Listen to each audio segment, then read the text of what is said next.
Very good afternoon to all my dear students and welcome to the lecture of Advanced Accounting and Auditing Paper 6 TY Semester 5. I, Professor Shaurya Shah, welcome all my accountancy students to my lecture.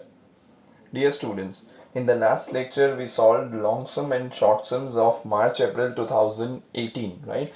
Again today we will be continuing with question number 17 and 18, that is of March-April 2018 vnsgu paper, fine? So I hope everyone is having the question well in advance. I had provided you in the same PDF file. And today we will be starting with the sum students, fine? I hope you all are now very much clear with the chapter, because this week we'll be concluding this chapter. After we complete 2 lectures more of university sums, I'll be giving you a practice sheet consisting of short sums and long sums again of university, so that you can practice it, and afterwards I'll provide you the solution for the same in the next week, fine? So the sum which I gave you students, that was of vnsgu 2018. The balance sheet is given as on 31st March 2017. You need to calculate the following informations and the following ratios, right? So as usual, first we will discuss the sum, then we will start to solve the sum, fine? Okay. The very first thing given on the liability side, right? As such, it is of old format paper. The balance sheet is in horizontal form, right? But in your exams, it will be in vertical form. Doesn't make any difference. You just need to see the particulars. The very first thing given is your equity share capital, right? Equity share capital is given 4 lakh rupees. 10% preference share capital is given 2,40,000. General reserve, as you can see, is given 3,20,000. PNL is given, right? As such, we are not concerned with the reserves. It is only for your calculating the ratios, right? Fine. 8% debentures is given, creditors are given, bills payable, provident fund, bank OD, and outstanding expenses, right? So a lot of particulars are given on the liability side. Asset side, again, land and building is given, plant is given, marketable investments are given, stock, debtors, BR, income tax sign, advance, cash balance, debenture, discount, right? So on and so far. You have been given various types of current assets, you have been given fixed assets, and a lot of particulars, right? So what you need to do is, for each type of ratio, you need to find out first the total of every type of particulars which we need for a ratio, fine? So I suppose it is clear to each and everyone. The most important thing given is your 6 particulars which are there, on the basis of which certain things are missing, that we are gonna find it, right? So the very first thing they have given is cash sales are 20% of total sales, right? So total sales also we don't know, cash sales we don't know, right? So whenever we'll be finding this, we'll be able to find cash sales. Next is your stock on 1/4/16. That is, your opening stock is 2,20,000, right? So I am having one particular regarding your opening stock. Next is debtors ratio is 90 days, right? Now I am having the debtors ratio. So whenever you see this ratio in your mind, it should come that debtors we are having, bills receivable we are having, right? So what is missing is the credit sales. So from this, we'll be able to find out the credit sale. On the basis of credit sale, we'll be able to find out the total sales, fine? So one hint or one point I got from this particular. Next is your net profit before interest and taxes, 4,32,000, right? So net profit before interest and taxes given, so every calculation will be done, interest will be deducted, and tax rate will also be deducted. The last thing they have given is the tax rate, that is of 40%, right? So what you need to find out is the general ratios which we are finding in every type of sum. I hope it is clear. So quickly starting with the very first point which I am having, right? I will start with the debtors ratio only. You can start again with the another way also if you want, but the general term is whatever is given, start with that part, so entire link will be continuous, fine? Okay. So this is my question number 17, vnsgu 2018. The very first ratio they have given is your debtors ratio, right? We are not solving the actual thing. We are still in the working part only to find out the missing figures. I hope it is clear. So debtors ratio, what is my debtors ratio formula, students?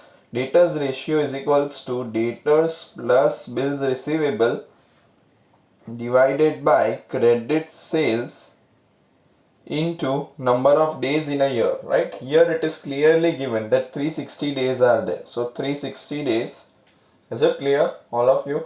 Fine. So debtors ratio answer I am having, that is 90 days. Debtors answer also I am having 3 lakh plus bills receivable 1 lakh upon credit sales I am not knowing. So I'll just put it X into 360. Right? I hope it is clear to each and every student. Fine. Taking it vice versa, here when you solve this particular thing, 90 will come this side, X will go this side, right? Add it and multiply it. So you will be getting the answer of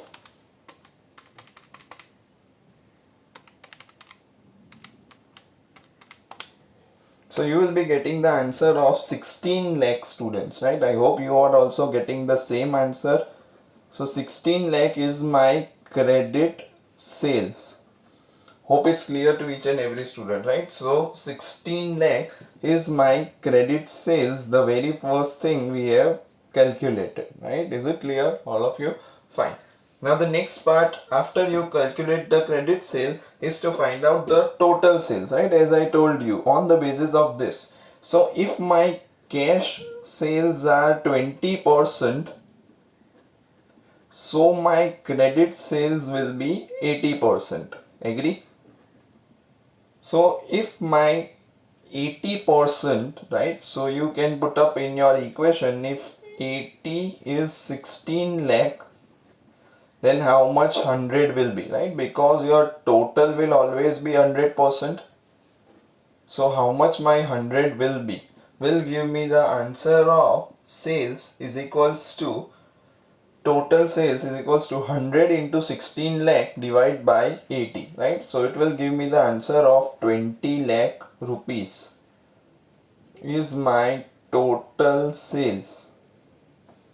20 lakh rupees is my total sales. I hope it is clear to each and every student. Fine. So on the basis of this, we have found out the sales also, right? One more information is given on the basis of sales, right? Just it is a kind of story, students. Link each and every point on the basis of the next point which is given. Now on the basis of your sales, your GP is given, right? So GP is how much? GP is 30% of sales. So what I'll do is GP, if it is 30% of sales, so 20 lakh into 30% will give me the answer of 6 lakh rupees. That is my gross profit. 6 lakh rupees, that is my gross profit. Hope it's clear to each and every student. Fine. So what we have done is on the basis of debtors ratio, we have calculated your cash sales. On the basis of your debtors ratio, first we calculated credit sales, then we calculated cash sales, total sales and your GB, right? So what I am having is I am having all the information which is required particularly for various kinds of ratios. Fine. Is it clear, all of you? Fine. So moving on to the next part, that is your will be starting now with the ratios, right? So what is the ratio particularly that we will see? The very first ratio, students, you are having is your stock turnover ratio, right? So stock turnover ratio you are having with you. So calculate, write down the formula for stock turnover ratio. We are starting with the ratio, students. Stock turnover ratio is equals to, the answer is your cost of goods sold upon average stock into 100. No, it is always in times, right? So cost of goods sold upon average stock. Is it clear? Fine. So you can calculate. I'll give you 10 seconds if you can.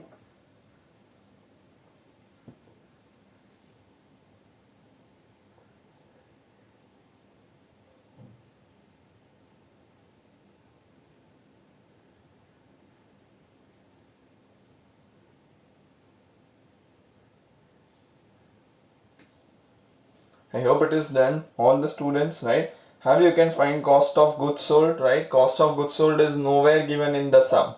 So what you will do is, cost of goods sold, another formula you all know, sales minus GP upon average stock, right? Directly I am putting up the values. Sales is my 20 lakh. Hereby you need to take total sales minus GP. We have found out 6 lakh rupees, right? Upon average stock. What do you mean by average stock, students? Opening plus closing divided by 2. So what is my opening stock? Opening stock is given in the question. That is your stock on 1/4/16 is 2,20,000. So 2,20,000. Closing stock is given in the balance sheet. That is 2,80,000 divided by 2. Right? I hope it is clear. So your answer will come to 14 lakh divided by 2,50,000 rupees, right? So your stock turnover ratio answer comes to 5.6 times. So your stock turnover ratio answer comes to 5.6 times. I hope it is clear to each and every student. Fine. So the very first thing what they have asked is your stock turnover ratio that you have calculated. Fine. The next ratio, students, they have asked is your liquidity ratio, right? Liquidity ratio, again, I hope you all know the formulas and you are clear with the concept. Moving ahead, liquidity ratio is equals to liquid assets upon liquid liabilities. Liquid assets upon liquid liabilities, right? So what do you include in liquid assets, students? The very first thing we will see here is on the asset side, right? Land and building will not consider, plant will not consider, marketable investment. Shall we consider it? Okay, we'll see to it. Stock definitely will not consider. Debtors, that is 3 lakh rupees plus bills receivable 1 lakh rupees. Income tax paid in advance, yes, 1,70,000. Cash balance 1 lakh rupees. So I am having the answer of 6,70,000 rupees apart from marketable investment, right? Now carefully see, students, the word is not only investment, right? If it was only investment, we could have not considered it in your current assets or liquid asset. But the term is marketable, means you are trading, and again it is very easy to sell the marketable investment and you can earn money out of it, right? Immediately you can convert it into your liquid money. That is why we will be considering here your investments, that is marketable investments also. Hope it's clear. So 11,10,000 rupees is my liquid assets, right? So I'll put up 11,10,000 rupees. You can show it in your working that how much assets you have taken. Apart from your stock, I have taken every current assets, right? I hope it is clear to each and everyone. Fine. Divided by liquid liability, students, right? What do you include in liquid liabilities? Right from your creditors, 1,60,000 rupees plus provident fund, your plus bills receivable, you are having 90,000 plus provident fund 30,000. Bank overdraft will not consider for liquid liabilities, right? I hope it is clear. Plus you have outstanding expenses, right? So my total for liquid liabilities comes to 3,05,000 rupees. Hope it's clear to each and every student, right? So apart from bank overdraft, we have not taken any other we can say liabilities, right? We have excluded bank overdraft and we have taken all the other current liabilities, right? So when I solve this, my answer comes to, it is my 11 lakh divided by 3,05,000 rupees, right? So my answer of liquid ratio comes to 3.64 is to 1, I can say. 3.639 equals to 3.64 is to 1. Is it clear to all of you? Fine. So this is my answer for liquid ratio. Hope it's done. Fine. Moving on with the next ratio. Next ratio they have asked is your net profit ratio, right, students? So net profit ratio, again you know the formula for that. What is the net profit ratio formula, students? Net profit ratio is equals to NPAT, that is net profit after tax divided by sales into 100. Net profit after tax divided by sales into 100, right? That is my net profit after tax. But here in your some students, if you see net profit is given before tax, right? Before interest and tax. So you need to do a bit calculation in your working, right? I am just showing you here. You can show it in your working separately after your ratios are calculated. So what we'll do is we'll deduct everything from your net profit before interest and tax. So NPBIT is given in the question. How much it is? 4,32,000 rupees, right? That is my net profit before interest and tax. From that, the very first thing I'll deduct is my interest, right? Always remember interest. What interest? Interest will be 8% on 4 lakh rupees, right? So interest on debentures 8% of 4 lakh gives me the answer of 32,000. So I'll deduct, I'll get the answer 4 lakh, right? So this will be my net profit before tax, because now I have deducted the interest out of it, right? So net profit before tax minus tax rate. How much is my tax rate? 40% is given in the sum, right? So tax rate will be 40%. So I'll deduct 1,60,000 rupees. So I'll get the answer of 2,40,000, right? Is it clear, all of you? So 2,40,000 is my NPAT that I needed for my sum, right? So 2,40,000 rupees is the net profit after tax, right? So what we'll do is we will find out the net profit ratio on the basis of this formula, right? So net profit after tax 2,40,000 divided by sales, total sales 20 lakh rupees into 100, right? So 2,40,000 divided by 20 lakh into 100, right? So I'll get the answer of 12%, students, right? So my net profit ratio comes to 12%. Is it clear to each and everyone? Fine. So again my third answer is my net profit ratio, that is of 12%. Clear? Fine. Moving on to the next part, that is your fourth ratio. What is the fourth ratio? It is proprietary ratio, right? Remember students, same type of sums are asked in your university every year. 14 marks is the scoring, right? So if you know the formula, if you know the concept, it is very easy and very less time consuming. Within 15 to 20 minutes, you can complete the entire sum on your own if you are clear with this part. Fine. Okay. Proprietary ratio. What is the formula of proprietary ratio? The formula is proprietor's fund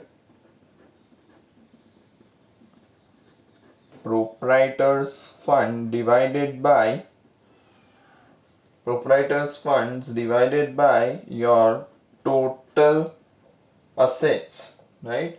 So proprietors fund divided by your total real assets. Proprietors fund divided by your total real assets, right? So proprietors fund, first of all you need to calculate, students, right? What do you include in your proprietors fund? You do the total. First of all, proprietors funds means you have owner's fund, right? So 4 lakh rupees is my equity capital. Preference capital is 2,40,000, that also I'll take, right? Then you are having general reserve, that is also I'll be adding. You are having profit and loss account, that is 2,75,000, that also will be taking, right? So what amount you are getting is 12,35,000, right? Now again you are having one fictitious asset, that is loss. How much? Debenture discount. So 10,000 I'll deduct, right? So what I'll get is the answer of proprietor's fund, that is 12,25,000, right? 12,25,000 divided by total real asset, right? Now do not take the efforts to calculate the total real asset, students. As you can see, the balance sheet total is given 20 lakh, right? So real assets, is debenture discount a real asset? No, because it is a fictitious asset, we will not consider it. So just deduct 20 lakh minus 10,000 will give me the answer of 19 lakh 90,000 rupees, right? So 12 lakh 25,000 divided by 19 lakh 90,000 into 100, right? So that will give me the answer of 61.56%. 61.56%. So that is my proprietor's fund, right? So what does it shows? In compared to your total real assets, your proprietor's fund is 61.56%, right? For your knowledge, I am writing here so that you can again revise the points. Proprietor's fund is equals to equity plus preference plus reserves and surplus minus fictitious assets. That gives you the answer of proprietor's ratio. I hope it is clear. Fine. And here the word is real, so keep in mind that real assets, right? Don't, students many a time make mistake and take 20 lakh, so that is incorrect. Hope it's clear to each and every type of student. Fine. Now the next is your point number 5, right? What is point number 5? It is rate of return on equity share capital. Rate of return on equity share capital. Rate of return on equity share capital, right? So write down the formula for that. What is the formula for rate of return on equity share capital? It is your net profit after tax, right? That is profit for equity shareholders. So what does it include? Net profit after tax minus preference dividend, right? Because we are calculating only and only on equity. So NPAT minus preference dividend divided by equity share capital. Equity share capital into 100, right? So what is my net profit after tax? I calculated 2,40,000 rupees minus preference dividend, 10% preference share capital of 2,40,000, right? So my preference dividend will be 24,000 rupees upon equity capital. What is my equity capital, students? It is my 4 lakh, right? So calculate this part. 2,40,000 minus 24,000 divided by 4 lakh into 100, right? So what answer you will be getting is your 54%. So rate of return on equity capital is my 54%. Hope everyone agrees to it. Fine, no doubt in that. So this is my rate of return on equity capital. Is it clear to all the students? Fine. So this is how we calculated these 5 things. Now the next thing you are having is your creditors ratio, right? So quickly we'll be starting with the creditors ratio also. Hope all of you remember the formula of creditors ratio. This is the very first or the second time we are using this ratio. Otherwise it is very rarely asked in your sum. Debtors ratio is common, it is again and again asked, right? So what is the answer of your creditors ratio? What is the formula? The formula remains the same. It is inverse of your debtors ratio. Creditors plus bills payable divided by credit purchase. Remember students, in your exam, half mark for each formula also, right? So if the sum is for 14 marks and 7 things are asked, 3.5 to 4 marks are for formula. So if at all, if you are not able to solve the sum also, any part, you can write down the formula and you can score the marks out of it. Fine. So creditors plus bills payable upon credit purchase into 360, right? So what I'll put is, put up the formula, put up the particulars in the formula. Creditors is 1,60,000 plus bills payable is 90,000 divided by credit purchase, right? So what is the credit purchase, students? How can I get credit purchase? Do I have it? No, I am not having it, right? So I need to find first of all the credit purchase. So come to the working part, right? Again come to the working part. How can I get the credit purchase, right? So if at all you remember, we calculated cost of goods sold. What is the formula of cost of goods sold? In the very first thing we saw, right? What is cost of goods sold? We found out that is cost of goods sold is sales minus GP, right? So same formula I'll apply. Sales minus GP. So my sales is 20 lakh. My GP was how much? My GP was 6 lakh. So I'll get the answer of cost of goods sold as, again I can say 14 lakh rupees, right? So cost of goods sold, if it is 14 lakh, On that basis, I can find out the amount of my purchases, right? I hope it's clear. Because as such, there is no information given regarding your cash purchase or credit purchase, we assume that everything is my credit purchase, right? So cost of goods sold is equals to opening stock plus purchases minus closing stock. Opening stock plus purchases minus closing stock, right? So cost of goods sold is equals to 14 lakh. Opening stock I am having in the sum. How much it is? Opening stock is 2 lakh 20,000 plus purchase I don't know, minus closing stock also I am having.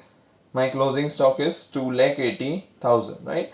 So when I solve this part particularly, though my answer comes to 14 lakh plus 2 lakh 80,000 minus 2 lakh 20,000, right? So 14 lakh 60,000 is the amount of my purchases. Is it clear? 14 lakh 60,000, as such no information is given, we'll consider it to be credit purchase, right? So now putting up in our formula that we started, what is the amount of credit purchase? 14 lakh 60,000 rupees into 360, right? So when you solve this, 1 lakh 60,000 plus 90,000 divided by 14 lakh 60,000 into 360. So you will be getting the answer of 61.64 days. 61.64 days or equal to 62 days, right? You can round it off if you want, otherwise you can put it the same. So 61.64 days is the answer of creditors ratio. Hope it is clear to each and every student. Fine. So this is the creditors ratio we have found out. Again, the next part we'll be doing is the last formula which is asked in the sum, that is your gearing ratio. Right, now what do you mean by gearing ratio, students? Gearing ratio, you all must be knowing the formula. Fixed interest bearing securities, gearing ratio is equals to, I'll write down the formula, fixed interest bearing securities divided by your equity capital, right? We are comparing the fixed interest bearing securities to your equity capital, that is why we have taken, right? So fixed interest bearing are only two. One is your preference capital, that is 2,40,000 you are having, and the second you are having is your debentures, right? So plus debentures is 4 lakh divided by equity 4 lakh rupees, right? Equity is also 4 lakh rupees. So what my answer comes is 1.6, right? Either you can put it as 1.6 is to 1, or you can convert it into ratio, that will come to your 16%, right? If you convert it into 100, then your answer will come to 1.6 into 100 will give you, right? So just if you do it, then it will come to your 160%, fine. But rather don't go in this way, just write down in the terms of your ratio only, right? Because it is generally in ratio calculated to 1. If equity share is 1, my fixed interest, that is capital gearing ratio, is 1.6, fine. I hope it is clear to each and every student. Fine. So this was your vnsgu 2018. We have solved lots of sums, students, 17 including this, plus 3 short sums, that is 20, right? So far we have completed 20 sums in the chapter. In the again next lecture, I will provide you the list of practice sums very soon, right? You need to solve those sums. If any doubts, you can put up in Google Classroom. The solutions for the same will be provided in the next week, after 7 days of the providing of the practice sums, right? So that you have enough time to solve the sums, then you can again calculate the same, right? I hope it is clear to each and every student. Fine. Again, do revise the sums, do practice the sums on your own. Just now we are doing it together, so it may be again easy for you, but when you solve it on your own, maximum sums, you can do it. Fine. Again, you can arrange for the books if it is available for BS Shah for semester 5, if it is available. If not, then it is okay. I'll provide you all the things. Again, I'll provide you the notes for the ratio analysis also, so that you can start studying it. Fine. Hope it's clear to each and every student. Any doubts, any queries, you can put up in Google Classroom. That's all from my side today. Right? This is Professor Shaurya Shah teaching you Advanced Accounting and Auditing Paper 6. Have a nice day ahead, students. Thank you for your attention. Take good care of yourself. See you in the next lecture.